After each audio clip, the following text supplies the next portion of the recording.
So tapos na tayong mag-group ng beams and columns and landing. Ang next natin na i-group is yung floor. Ang i-consider lang natin dito is yung sa second floor since wala naman tayong roof deck. Okay. So sa second floor, select natin display whole structure. Sa may front view, select natin siya. Ayan. Then unselect natin yung select na column. Selected objects. Then top view. So ito. Ang mga one way dito is, so malalaman natin kung one way or two way ang isang floor through sa mga lengths niya. One way or two way siya if yung if yung longer length over the shorter length is less than 2, then it is two way. And if cut mo yun, Ray, sa may longer length. Start ulit. 3, 2, 1, go. So malalaman natin kung one way or two way ang isang floor if Ray, i-cut mo ulit. Ang gagago ng mga nandito eh. Okay, timing na. 3, 2, 1. Malalaman natin kung one way or two way ang isang slab if di-divide natin yung longer length over the shorter length. At kapag less than 2, it is two way. Pag greater than 2 naman, it is one way. So, na-compute na namin yung mga ito, nalaman na namin kung ano ang two way at one way.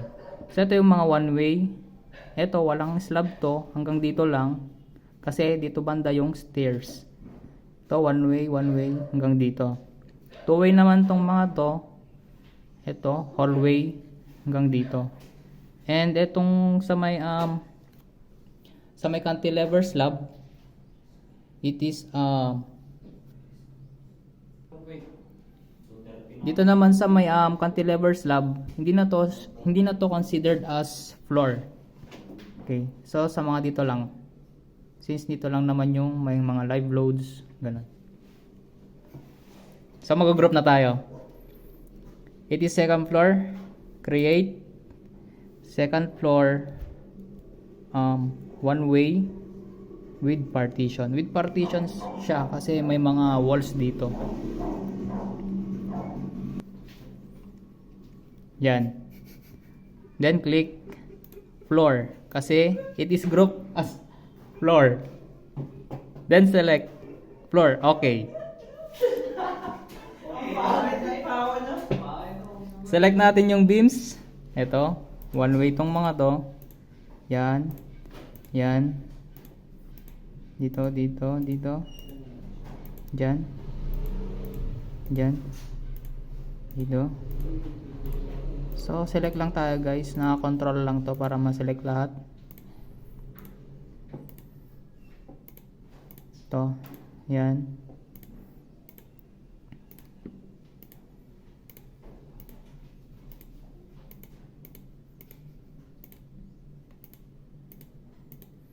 Okay.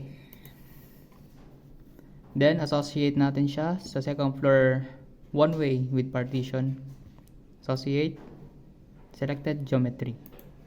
Okay. Check natin. Highlight. Yun. Next naman is second floor din tayo. Create. Second floor two-way with partition. So yung mga two-way with partition is hanggang itong dalawang to din, then dito din. Kasi ito ay may partition walls or kumbaga considered as room. Then select floor, then okay. Select natin yon. Ito dito, tsaka sa kabila. Then associate. Ayan. Check natin ulit. Okay. Then next is etong mga remaining slabs which is considered as two-way lang. Wala siyang partition since yan ay isang hallway. So select floor, second floor 2F dash 2-way. Okay, select natin yung mga beams dito.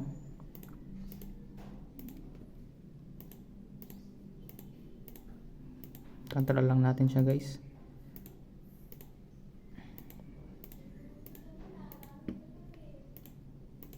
Yan. Yan. Then associate. Okay. So na-group na natin lahat ng floors.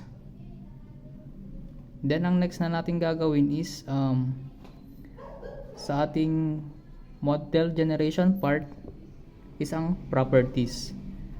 X na natin to since tapos na tayong mag-group. Dito sa may analytic modeling. So properties tayo. Yan. Select muna natin lahat ng view para makita. Properties. To create sections ng ating mga properties. So ang mga tinutukoy kong properties dito is yung beams and columns. Gagawa tayo niyan ng section using define. Dito sa may under properties siya, then define. So rectangle section siya. Sa rectangle section, it is either square or rectangle. So sa YD yung depth and the ZD yung base. Meron tayong 1, 2, 3, 4, 5, 6, 7, 8 na section. Concrete, always check concrete. Yung first section natin is in terms of meter 0.30 by 0.27 and add. Next is 0.45 0.27 din, add.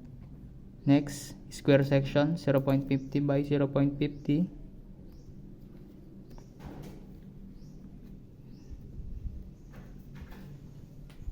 Add. Next is 0.50 by 0.55. Add. Next is 0.55 by 0.60.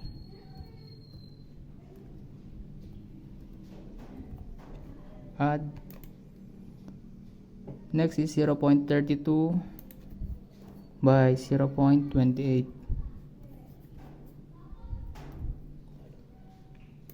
Add. Then 0.35 by 0.27. Then ang last section natin is 0.30 by 0.27. Add. Then since nakapag-create na tayo ng sections, so ginawa natin ang groupings kanina, mas madali nang mag-assign. Ang next step natin dito is mag-assign na. Yan. Sa control G tayo sa mga groupings. Okay. Ang sections na to is for columns and beams. So start tayo sa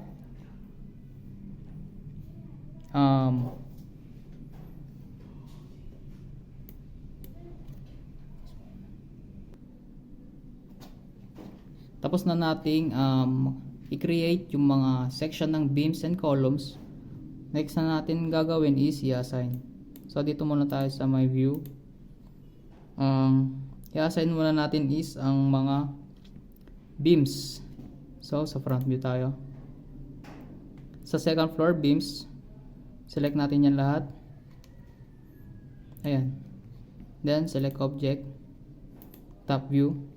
So mapapansin nyo dito meron tayong longitudinal beams and transverse beams.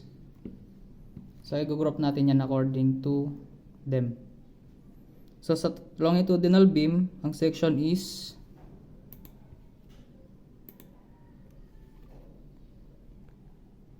unahin natin dito is yung transverse beams.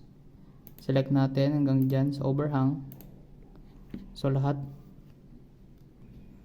So select natin yung beams hanggang dito sa overhang para mas mapabilis yung pag-select natin. is dito tayo sa may select. Since ito ay 2 parallel Z, dito tayo sa parallel to Z. Yan, highlighted na. Then assign na natin yung 450 by 270, which is ito. Okay, wala pa. Pindutin ulit natin yon. Yan. Then assign to selected beams. Assign, yes. Okay. Sa longitudinal beams naman is 300 by 270. Inverse lang natin siya. Ayan. Pero mawawala yan dahil hindi pa natin na-select. 300 by 270.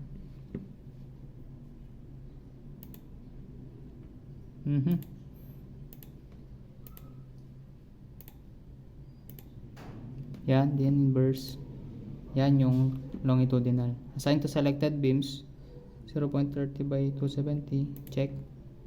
Yes. Next is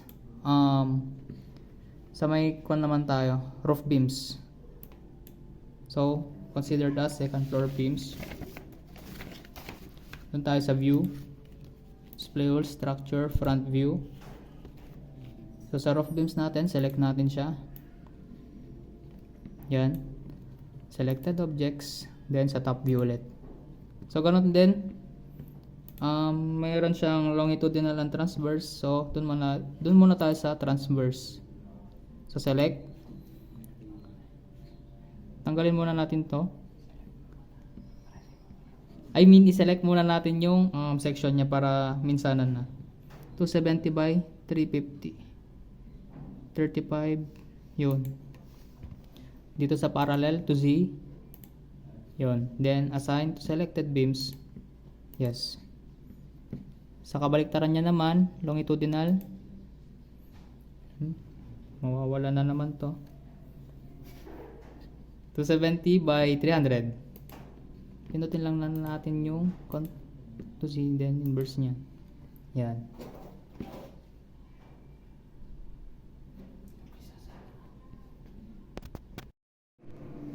Next naman natin na i-assign is yung column. So dito sa groupings, mas madali na natin i-assign. So meron tayong column sa plano, meron tayong column 1, 2, and 3. So dito muna tayo. Unselect yan. Sa front view, sa first floor muna tayo, which is eto. Kasali na rin dito sa may from base to ground floor. Select muna natin yan.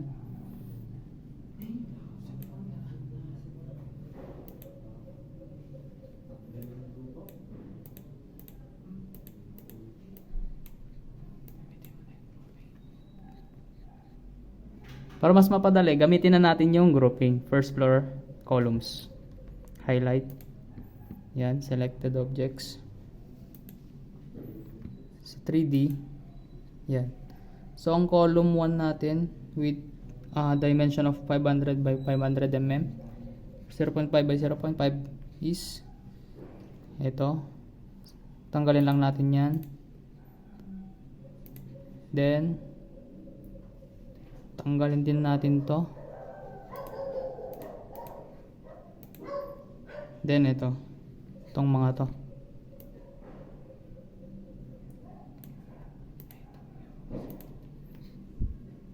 Ganyan na lang para mas madali. Tanggalin natin to.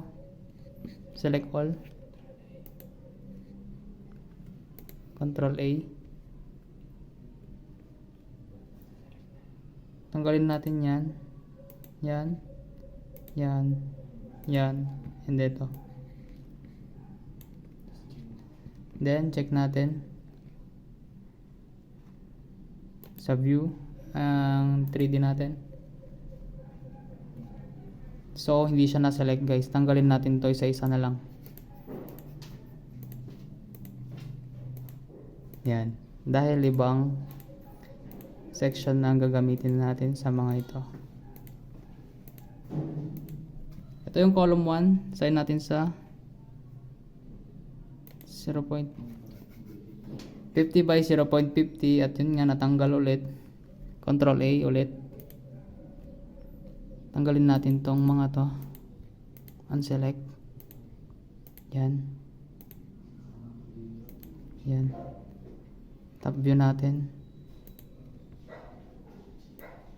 Tanggalin natin to. Okay, ulit balik natin sa 3D. So hindi siya natanggal guys, 'di ba? Ibig sabihin, hindi siya effective sa ganung way. Kailangan maging masipag tayo mag-select. Ayan. So to assign, click natin yung assign since eto na, naka-assign na siya sa may 50 by 50. 0.50 by 0.50. Yes. Okay. Next naman natin na i-assign is yung column 2. Ang column 2 natin is ito. Ito, apat na to. Then, etong mga to. Isa-isa rin nating i-click. Konti lang naman siya guys, kaya sipag-sipagan na lang natin. Yan. Dimension. Hindi ko pala na-click yung dimension ulit. Mag-ulit na naman tayo dito. Kaya kailangan talaga dito ang sipag. Column 2, select. Yan sa may gitna. And yan, sa isa. Huwag nyo kakalimutan yan guys ha. Unahin nyo select yung properties or yung section before kayo mag-highlight. Para hindi kayo mag-ulit na mag-highlight. Then, assign. Yes. Check. 0. Okay. 50 by 0.55. Column 3 naman tayo. Column 3 is 50 by 60. Yan. Select natin. Dalawa lang siya guys. Nasa harap. Ito. Select. Select. Then assign. Tapos na tayo sa first floor columns. Balik tayo sa view, display whole structure. Doon naman tayo sa second floor columns. Highlight natin siya, select objects natin, then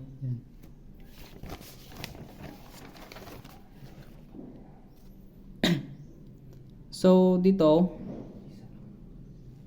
isa lang yung column natin dito. Identical na siya, which is the 320 by 280. Ito. So select lang natin lahat yan. Highlight lang pala natin para mas madali. Then assign. Yes. Okay. Next. Tapos na tayo. Doon naman tayo sa may tie beam. So, display muna natin yung structure. Tie beam natin is ito. Yan. Yan. Select natin yung front view. So, wala pa tayong allotted section. Mag-assume na lang tayo ng section. Gawa tayo ulit through properties. X muna natin to. Properties, define, and rectangle, concrete din.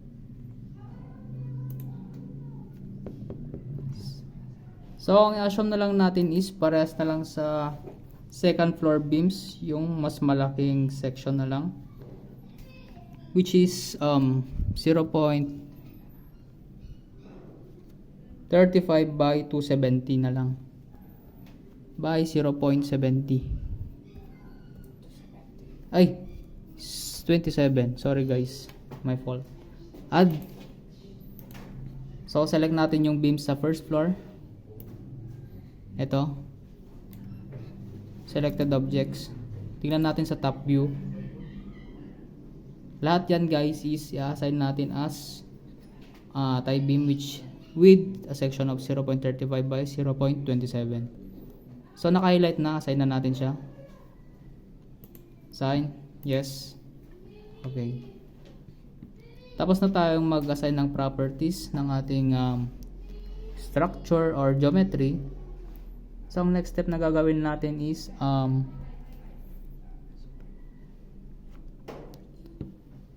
doon muna tayo sa view. So may supports naman na siya, may properties, and ito ay required na gawin natin sa utilities command file. Check natin yung mga standards na gagamitin natin, mga density and etc. Note, sa concrete we will be using 300 psi. 3,000 psi concrete. So ulit, papalitan natin yon through sa command file. Under utilities command file, structure has been modified, save. Hanapin lang natin yung sa isotropic concrete.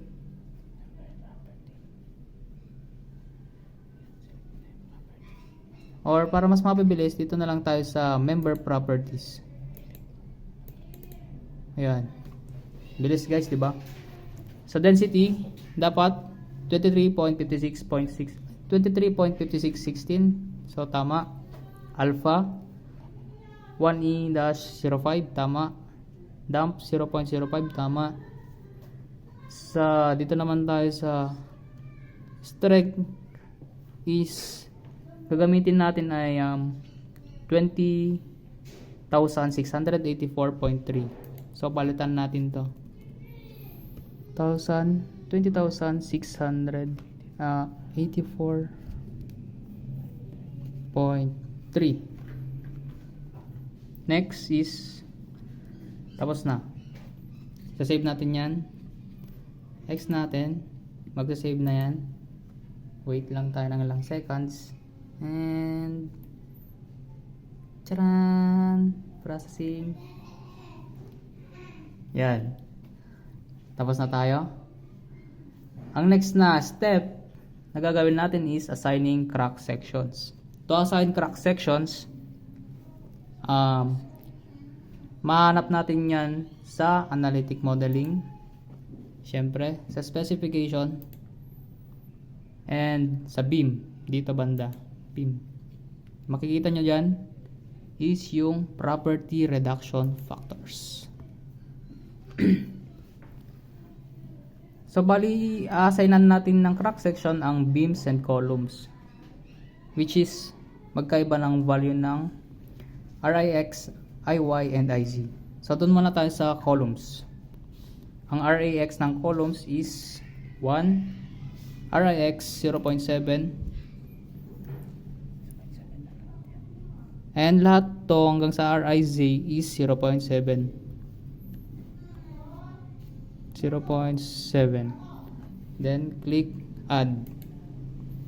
Mag-add ulit tayo dito sa beam. Property reduction factors para naman sa para sa column pala yung kanina. Ngayon naman is para sa beam. Sa RAX 1, RIX is 0.051, I mean. Then RIY and RIZ is parehas na, which is 0.35. Then click add. I-assign natin to through Ctrl G para mas mabilis. All columns. Sana? Yun. Highlight natin. Hindi ko pala na-select. Sa all beams na lang muna dahil ito yung naka-select. Para hindi na tayo magulit-ulit. Yan. Click, then assign to selected beams. Yes. Sa columns naman, pindutin natin yon. Then all beams. All columns, I mean. Yan. Then assign. Yes. Okay. Tapos na tayong mag-assign ng crack sections. Close na natin to. And to. Ang next step natin is releases. Ang i-release lang natin dito is either yung stringer and landings. So wala naman tayong stringers. Ang ating i-release is yung landing. So ito yung landing guys. Para may release, select natin yung beam. So right click natin sa properties. Yan. Change releases at start. So release. At i-click lang natin yung MZ. Then assign. Ganon din. Change releases at end. Release sa MZ rin. Then assign. Okay. Close. Yun. Makikita nyo dyan may bilog-bilog na. Ang ibig sabihin yan, na-release na po yung landing. After natin mag-release ng mga beams and columns, i-offset naman natin ang mga beams para maging safe. Ibababa natin yung height niya ng kalahati. Simula tayo sa roof beam. Para gawin yung offset, punta tayo sa beam, offset, and then sa Y, ang height ng beam natin sa longitudinal is 300, so ang kalahati is 150, so negative 0.150. Add, then beam ulit, offset. Para sa end naman, negative 0.150 ulit, add ulit, then i-assign natin to sa roof beam na transverse, longitudinal pala. Sa front view, select natin tong roof beam, select objects, then top view, select natin yung longitudinal sa beams parallel to X, then na-assign natin doon din dito sa end nya, parallel to X. Next naman is yung transverse, offset ulit, and sa Y negative 0.175 naman,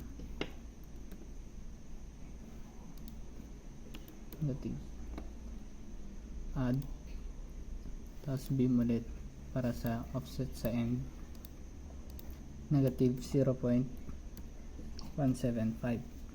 add, then i-assign ulit natin sa transverse naman, which is parallel. So select natin yung transverse parallel to Z, then assign parallel to Z, then assign ulit. Yan, check natin. Ito yung sa longitudinal, ito yung sa transverse. Next naman is sa second floor. I-display natin ulit whole structure, front view, then select yun, second floor, select objects, then top view. Gawa ulit tayo ng offset dito sa longitudinal ulit, which is 300 ulit, so negative 0.150, or pwede na nating i-assign na lang din dito longitudinal. So select natin parallel to X, then assign parallel to X, assign. Tapos sa transverse naman is negative 0.225,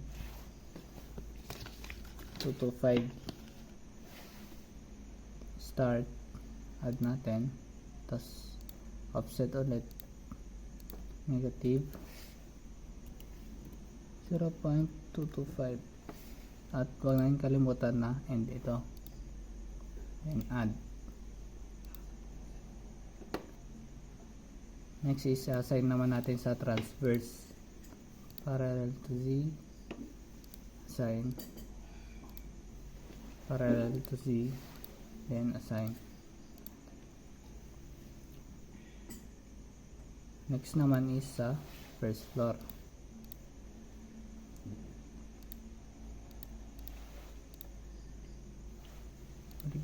Balik ulit tayo sa view, display whole structure, front, and select natin yung first floor.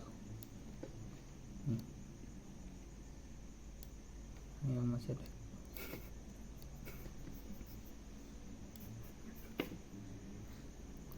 And na-select natin yung first floor.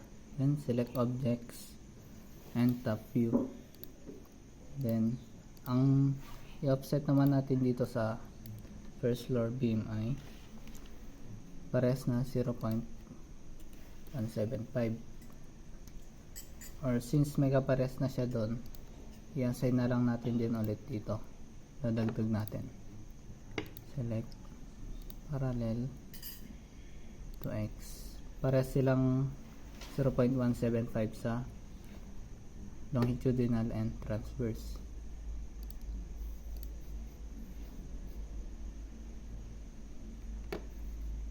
Select na lang natin pala lahat.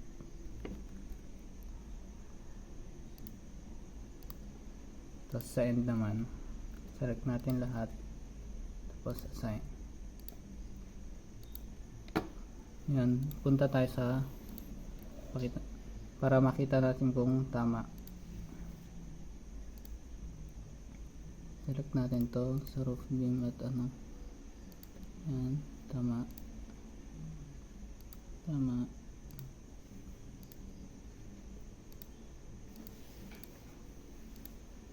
Tama. Tapos next dyan is gagawa na tayo ng diaphragm. Note there's no floor at roof level, pero i-assign pa rin natin siya ng diaphragm para ma-check yung drift at roof level. To add a diaphragm, tayo sa select natin yung nodes sa per floor. Sa first floor muna tayo, select natin select nodes pala, cursor nodes, and select natin yung first floor. After nyan is specification, nodes naman, at nodes yung select natin. Tapos punta tayo sa floor diaphragm, then type number 1. Tapos yung height natin dyan is 1.5 from the from support or sa footing. Then tick natin yung do not check define floor range, tapos do not tick floor range, so select nodes lang and tick calculate. Ayan. Tapos I add natin. Tapos next naman is yun sa second floor at second and roof level. Para mapabilis, punta lang tayo sa utilities, command file, save. Sinapin natin yung diaphragm. Dito copy natin ng 3 beses, 2 beses, kasi first floor, second floor, and roof. Yan, palitan natin ng 2 and 3. Tapos yung height dito is 1.5 yung sa first floor, then 1.5 plus 3.2 is 4.7 plus 3 para sa roof level is 7.7. Then save, then close.